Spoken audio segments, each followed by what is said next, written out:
Here we are yet again with yet another episode of air quotes migrants assaulting European women.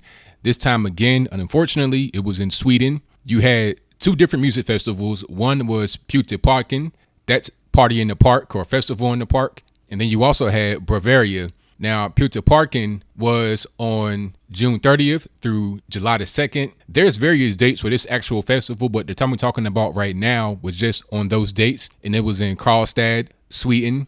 And then Bavaria, that was in Norrköping from June 29th to July the 1st. So they're kind of happening concurrently in different places, which are not very far apart. People don't really realize how small Europe actually is. I mean, these places are only about a couple hours apart, and they're both respectively about a couple hours away from Stockholm. So that kind of gives you a context as to how small Europe is and to how close these places are, and also to how close they are to Germany, which is the cause of the problem, really, which is the big cause of the problem in Europe. You can drive from Malmö, Sweden, which is at the very south of Sweden, down to Hamburg, Germany, which is at the very north of Germany, in about 5 hours, right? Now, to give you a little bit of comparison as to how short of a distance that is, it takes me about 5 hours to drive from here in Virginia Beach area, over to Roanoke, Virginia. In the same state, I can drive 5 hours and not even be through the whole state, right? But you can drive through 3 countries in Europe in that same amount of time. So that's why what's going on in Germany with Angela Merkel inviting 800,000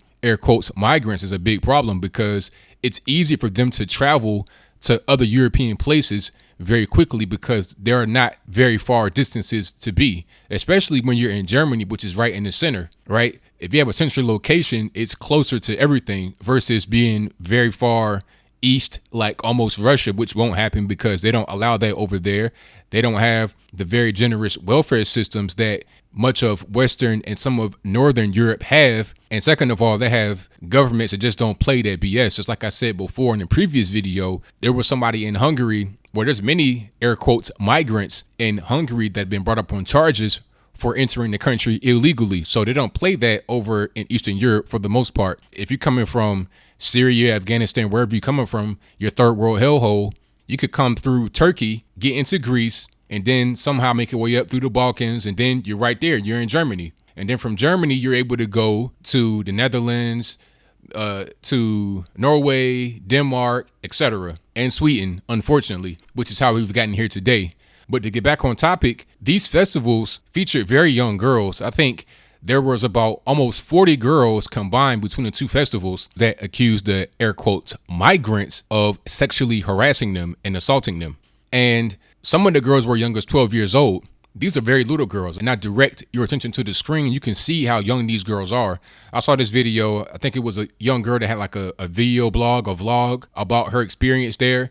Now, I don't think this girl say anything about the sexual assaults that happened. You know, I don't speak Swedish, so I really couldn't hear what was going on. But you can see these girls. These are very young girls, right? Now, I'm not saying if they were older women or if they were somehow scantily clad that it would make it okay for the Muslims to molest them in the game of Taharush, which I said before in the previous video is a planned out thing.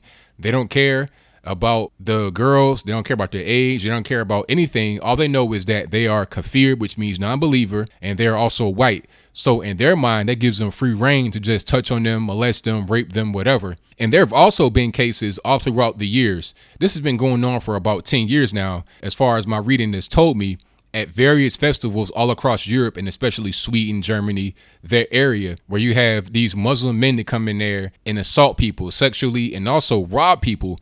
There's been cases of men being assaulted. I'm not quite sure if sexually, like what happened to Mr. Karlstad and Norrköping in Norway. I'm not quite sure if it was like that, but there have been cases of men being beat up and robbed. So it's not exclusive to women, but it's especially egregious when it happens to women, especially very young girls, right? And a Swedish singer named Zara Larsson made a great point that I said from the beginning. She said, hey, where do all the nice guys go when girls get raped, right? She said some things on Twitter. She said a tweet right here is in Swedish. Loosely translated, it means F you to the rapist. How could you shamelessly rape a girl in the audience? I hope you burn in hell. And then there was another tweet where she basically said what I said a little while ago. Hey, where are all the nice guys when girls get raped? Where are you? And that was my thoughts from the beginning too. It's like, okay, you have these girls that are en masse being sexually assaulted, being raped, being abused in the crowd. Where are the men to protect them? Now, I think what Zara Larsson was talking about is how a lot of guys like to be nice and etc. And also in that tweet in Swedish, she said, "Where are all the nice guys when the girls get raped? Are you too busy telling the girls that you're nice?"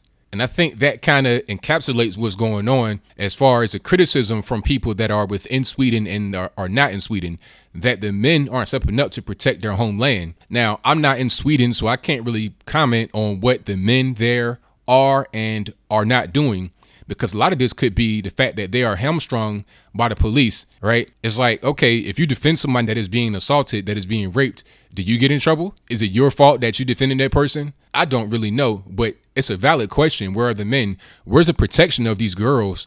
Where's their parents? Number one, I mean, you got these girls at 12 years old. Where's any kind of adult supervision to make sure that these girls stay safe? And at a certain point, I think in Sweden, you need to do some kind of profiling. When you see a lot of young war age Muslim men coming into a music festival, right? I think you got to kind of watch them and see what's going on, or just deny them entry altogether. Now, I know some may say that's racist. You know, you can't do that. You're a black guy. How you going to talk about racial profiling? But I'm all about safety, right? I mean, us as black folks in America, we do it to ourselves. There are certain clubs you can't go into if you behave a certain way, or if you appear a certain way and you're black. If you have on certain type of clothing, if you are speaking a certain type of way, you'll be denied entry into some of these clubs, because we know that certain kinds of blacks will bring death and destruction to a place. Just as you must admit that certain types of Muslims, these so-called migrants that do not immigrate peacefully, that do not integrate into society, will cause problems, and they will rape girls. They will continue to molest girls. This has been going on for years. A lot of us over here in the West think this is a new thing, but it's not really, from what I've been able to read. You know, there's been countless other festivals, not just Bavaria and not just Putte Parken, that have had problems like this, right?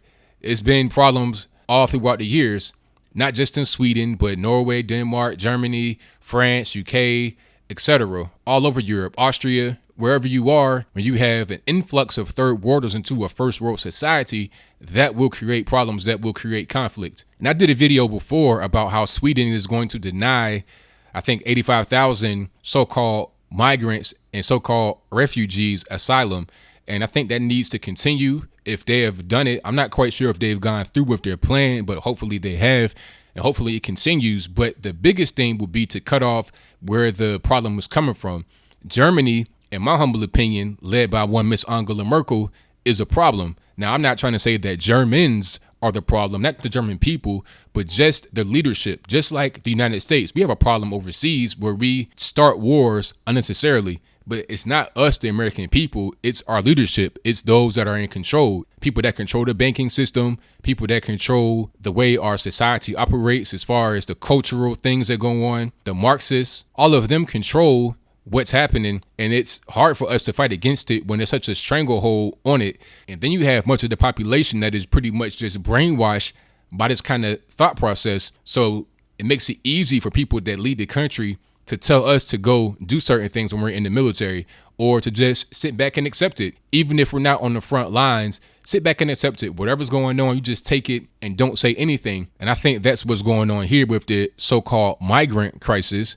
People that are being forced to basically stand down. Don't do anything to protect your homeland. Just let it be overrun with third world Muslim heathens that don't care about you, that will rape you as a man, your women, your little girls, whatever. Turn the blind eye to it. Now, fortunately, there were some men that got arrested for these incidents, and hopefully they will be prosecuted to the fullest extent of the law. So that's all I really got to say about it. I got links to everything in the description box below. Hopefully this will not happen anymore. I saw them have this initiative talking about they're wearing wristbands that say, "Don't touch me." Like, that's going to be something that wards off the migrant rapes and the molestation and the sexual assault. But see, that idea comes from the mind of a peaceful person. That idea comes from the mind of a rational person, right?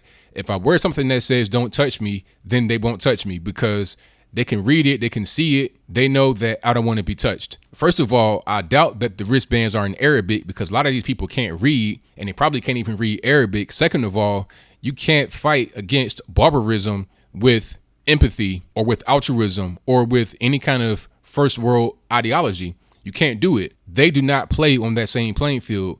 maybe the wristbands will work with people that are peaceful. And the thing about it is, if they were peaceful, then there would be no need for the wristband. You could just simply tell them, don't touch me, right? And what are you really saying? If there's no wristband present that you can touch them, why can't it just be, keep your hands to yourself? That's a basic thing we learn in America when we're very small children. These people coming from third world countries probably don't even have immunization shots or anything, no kind of way to prevent rampant disease like the HIV/AIDS in which they bring to Sweden, Norway, Denmark, Germany, etc. They don't even have the basics to be able to function in daily civilized first world life. So what makes you think that a wristband will actually help? It's crazy, but this is what we're dealing with. People that don't really understand what's going on, maybe, or maybe they just do and don't really want to be politically incorrect about it. So that's all I got to say. You know, it's unfortunate you had a situation in Norrköping and Karlstad, Sweden that happened, but unfortunately it may continue to happen until something happens. First, you got to get rid of the constant influx of Muslim migration to Germany, and then you got to cut the welfare system off. It's the same thing that we need to do over here in the United States. This is why it matters to me. This same thing that's happening in Europe is very bad, and I want to comment on it, but it can also happen here in the United States. A lot of European politics often mirror what happens here in the US, and the problem has to be dealt with in a real way. And I think if it's dealt with properly over in Europe, that it can also be dealt with properly if it ever comes here, which I hope it doesn't. So that's all I got. I mean, what is your opinion about it? Do you think that the incidents in Norrköping and Karlstad are common in Sweden, that they happen all the time at these music festivals or any kind of large gathering, just like what happened in Germany during the New Year celebration in Cologne? Or is it an isolated incident that only happens, I don't know, occasionally? Whatever your comments are, whatever your thoughts about the situation are, let me know in the comments below. And that's all I got to say for this video. If you like what you heard, please comment, rate, share, and subscribe. Peace.